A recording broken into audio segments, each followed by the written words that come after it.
अस्सलाम वालेकुम dear students. आज हमें पेज नंबर 43 पे पढ़ना है my family yesterday today and tomorrow. तो हम पढ़ रहे हैं चेंजिंग फैमिली। अब इसमें हमने देखा है कि फैमिलीज़ में बहुत सारी चेंजेस होती रहती है। तो आज हम अपनी फैमिली के बारे में पढ़ेंगे कि कल क्या हमारी फैमिली थी, आज क्या है और टुमारो क्या होगी। तो सबसे पहले हम ये पढ़ेंगे, उसके बाद देखेंगे। All families change in some way और the other because of different reason. Has your family change too. जैसा कि हमने इस चैप्टर में भी पढ़ा कि सब फैमिली में चेंज होती रहती है, कोई ना कोई वजह होती है जिसकी वजह से फैमिलीज़ में चेंज आते हैं। तो क्या आपकी फैमिली में भी ऐसी चेंजेस हुई है? आस्क योर, इसके लिए आपको ये क्वेश्चंस करने हैं। आस्क योर ग्रैंड मदर और grandfather how many members were there in their family when they were of your age. Then draw a family tree in your notebook of their family when they were young. तो आपको क्या यहाँ पे पूछना है अपनी दादी या दादा से या नाना नानी से कि आप कितने मेंबर थे जब वो आपकी उम्र के थे, तब वो अपनी फैमिली में कितने मेंबर्स थे। और उसके बाद आपको वो फैमिली ट्री बनानी है कि जब आपके ग्रैंड पेरेंट्स आपकी उम्र के थे तब उनकी फैमिली में जो भी मेंबर थे उसके लिए आपको एक फैमिली ट्री बनानी है, उनके पेरेंट्स की, फिर उनके जो भाई बहन थे। तो ये सब आपको एक ट्री अपनी नोटबुक पे बनानी है। तो उसके बाद can you see your self, your brother और योर सिस्टर, योर मदर और your father anywhere in this family tree. तो क्या आप जब आप ये फैमिली ट्री बनाओगे अपने ग्रैंड पेरेंट्स की, क्या आप अपने आप को वहाँ पे देख सकते हो, या अपने भाई बहन को, या अपनी माँ को, या फादर को, किसी को, anywhere in this family tree. तो आप देख सकते हो इनको। तो जब वो आपकी उम्र, जब आप फैमिली ट्री बनाओगे तो जब आपके ग्रैंड पेरेंट्स आपकी उम्र में थे तब आप किसी को नहीं देख सकते हो उस ट्री में, ना आपके भाई को, ना आपकी बहन को, ना आपकी माँ को, ना पापा को, किसी को भी नहीं। क्यों? क्योंकि वो तब छोटे बच्चे थे, इसलिए उनकी शादी भी नहीं हुई थी, तो उनके बच्चे भी नहीं होंगे। तो आप इस फैमिली, जो आपके ग्रैंड पेरेंट्स की फैमिली ट्री होगी, उसमें आप अपने आप को नहीं देखोगे। उसके बाद now draw a family tree of your present family in your notebook. अब आपको अपनी फैमिली ट्री बनानी है जो आप आज इस वक्त जो हो, तो आपको अपनी नोटबुक पे वो ड्रॉ करनी है। जैसे मैंने आपको यहाँ पे भी बनाई है एक फैमिली ट्री सिंपल, तो आप उस हिसाब से बना सकते हो कितने मेंबर्स हैं आप आज अपनी फैमिली में। तो जैसे मैंने यहाँ लिखा है फैमिली ट्री, ये है फैमिली ट्री। सबसे पहले आप grand parents, grand father, grand mother ये दोनों घर के जो बड़े होते हैं, तो फैमिली ट्री इन्हीं से हम स्टार्ट करेंगे, ग्रैंड फादर और ग्रैंड मदर। तो उसके बाद इनके बच्चे, जैसे आपके चाचा होंगे, आपकी फूफी होगी, और आपके पापा, फादर। तो मैंने यहाँ पे 3 बच्चे लिखे हैं इनके, आपके ग्रैंड पेरेंट्स के, अंकल, आंट और फादर। अगर इससे ज़्यादा भी होंगे तो आप ऐड करना यहाँ पे। तो जब ये इनके बच्चों के बारे में हमने यहाँ पे लिखा है, फिर आपके पापा के लिए मैंने यहाँ पे दूसरी फैमिली ट्री बनाई है, फादर। फिर आपकी माँ आई, इसके साथ इसकी शादी हुई, तो फादर, मदर, फिर इनके बच्चे, जिसमें मैंने आपको ब्रदर, सिस्टर और माई सेल्फ, यानी कि आप, आपकी बहन और आपके भाई, ये है आपकी प्रेजेंट फैमिली ट्री। फिर आंट की भी शादी होगी तो उसके बच्चे भी होंगे, अंकल की भी शादी होगी उसके बच्चे, तो इनकी फैमिली ट्री अलग होगी। आपकी फैमिली ट्री ये है, brother, sister, my self, father, mother और ग्रैंड पेरेंट्स। तो इसी हिसाब से आपको अपनी फैमिली ट्री बनानी है, किसकी फैमिली में कितने मेंबर्स हैं। ये सिंपल सी फैमिली ट्री मैंने बनाई है, तो आप अपनी फैमिली को देख के फैमिली ट्री बनाना। ओके, उसके बाद can you see anywhere in yourself in this family tree, who are the members of your family today. अब आप जब ये फैमिली ट्री बनाओगे अपनी फैमिली की, क्या आप अपने आप को उस फैमिली ट्री में देख सकते हो? तो आप लिखोगे येस। और कौन से मेंबर हैं आपकी फैमिली में? तो आप लिखोगे my mother, father, my your siblings, brother and sister और grandparents. Where are your grandparents? तो आपके ग्रैंड पेरेंट्स इस फैमिली ट्री में कहाँ हैं? तो आप लिखोगे टॉप पे, ये टॉप पे हमने लिखा, और आप हो बॉटम पे। उसके बाद let's talk. Can you tell in what ways the family tree of your grandparents और grandfather in their childhood is different from family tree today. अब आप इनमें डिफरेंस बता सकते हो, आपकी जो फैमिली ट्री प्रेजेंट में है और आपके दादा दादी की जो फैमिली ट्री बनेगी तो इसमें क्या डिफरेंस है। तो आप ये डिफरेंस लिख सकते हो।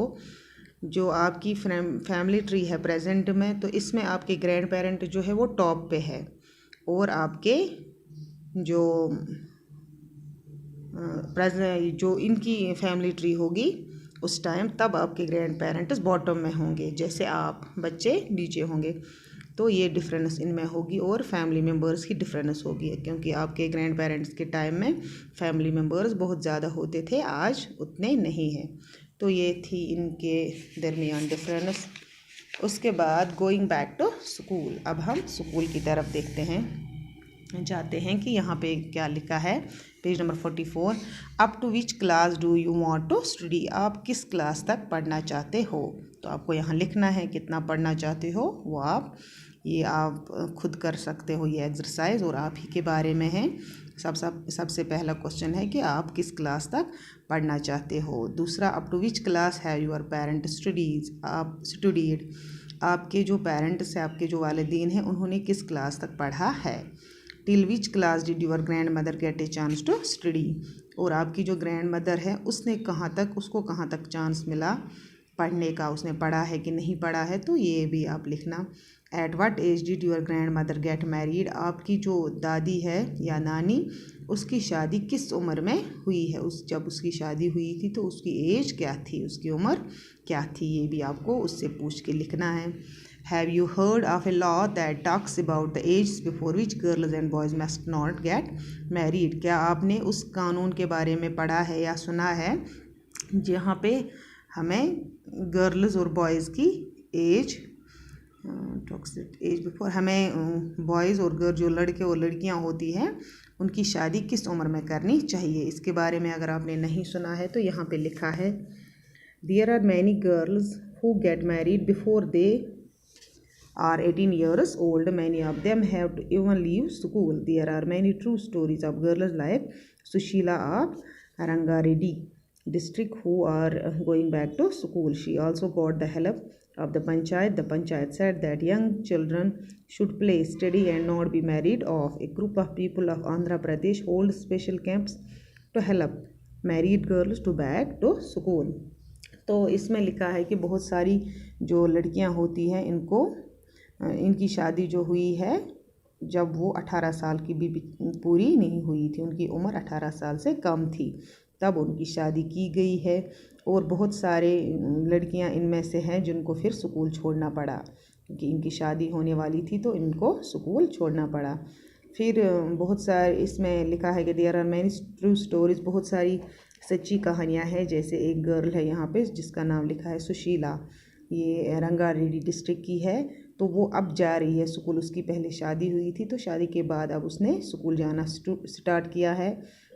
किसकी मदद से, उसको पंचायत ने भी मदद किया है, और पंचायत ने ये भी कहा है कि जो छोटे बच्चे होते हैं, यंग चिल्ड्रन जो होते हैं, इनको आप खेलने दो, पढ़ने दो, और इनकी शादी मत कराओ।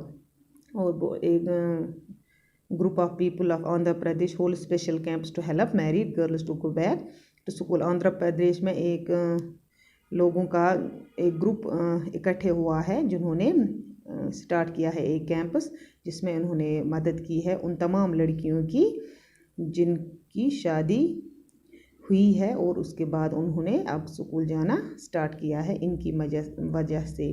तो आंध्र प्रदेश में एक कैंपस जो चला रहे हैं ये लोग, तो ये अब मदद करते हैं उन लड़कियों की जिनकी शादी हुई है, तो अब वो फिर से स्कूल जाने लगी है। तो इसमें हमने ये पढ़ा कि ये समझ आया कि यहाँ पे भी लिखा है for the teacher can discuss children who can not finish school and also the law on child marriage which has strictly fixed the minimum age for marriage for girls at 18 and boys at 21.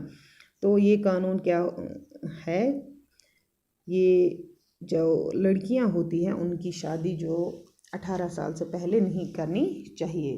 तो ये, और लड़के जो होते हैं वो 21 साल के जब होंगे उसके बाद उनकी शादी करनी चाहिए, इससे पहले नहीं। तो ये एक जुर्म है। अगर हम 18 साल से पहले किसी भी लड़की की शादी करेंगे या किसी लड़के की जो 21 साल का ना हो, तो ये एक बहुत बड़ा जुर्म है।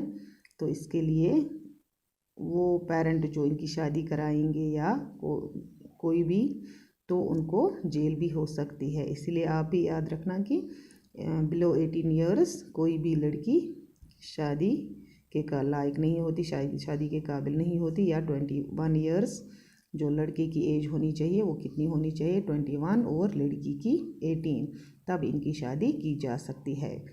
और इस लेसन में क्या, अगर आप देखोगे कि आपकी ग्रैंड मदर की जब मैरिज हुई थी तो वो 18 से कम ही होगी, क्योंकि तब कोई भी एज देखता नहीं था उस टाइम में। एज किसी के कोई भी ये नहीं देखता कि इसकी उम्र कितनी थी, तो इसकी शादी करवाते थे। तो आजकल अब सबको पता है कि लड़कियां जो होती है उनकी शादी 18 के बाद करनी चाहिए और लड़के की 21 ईयर्स। तो इसी के साथ हमारा ये चैप्टर भी ख़त्म हुआ। Thank you.